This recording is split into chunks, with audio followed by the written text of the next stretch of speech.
Paano mo maipasok ang maliit na singsing sa pabilog na butas sa base ng bisikleta na ito? Hindi mo pwedeng itulak lang, sobrang higpit ng gap. Tingnan mabuti ang istruktura ng maze ng bisikleta. Aling uka ang tunay na pasukan. Subukang pumasok sa pamamagitan ng kadena pagkatapos ay i-flip ito, ilipat ito sa paligid at maabot ang lugar na ito. Malapit ka nang makalusot sa butas, ngunit kahit anong pilipit at pagliko mo ay hindi ito magkakasya. Sobrang lapit pero hanggang ngayon. Ang Alloy Puzzle Series ay isang brain-teasing toy na talagang sumusubok sa iyong lohikal na pag-iisip at spatial na imahinasyon. Ang aktwal na pasukan ay nasa tuktok na metal bar. Bagamat tila maraming entry point, karamihan ay idinisenyo upang iligaw ka.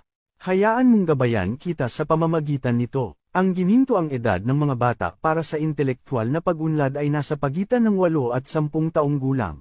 Dapat bigyang pansin ng mga magulang ang pakikipag-ugnayan sa kanilang mga anak sa mahalagang yugtong ito ng kanilang buhay. Maraming bagay ay hindi kasing komplikado ng tila. Kung may tiwala kang sumubok magtatagumpay ka.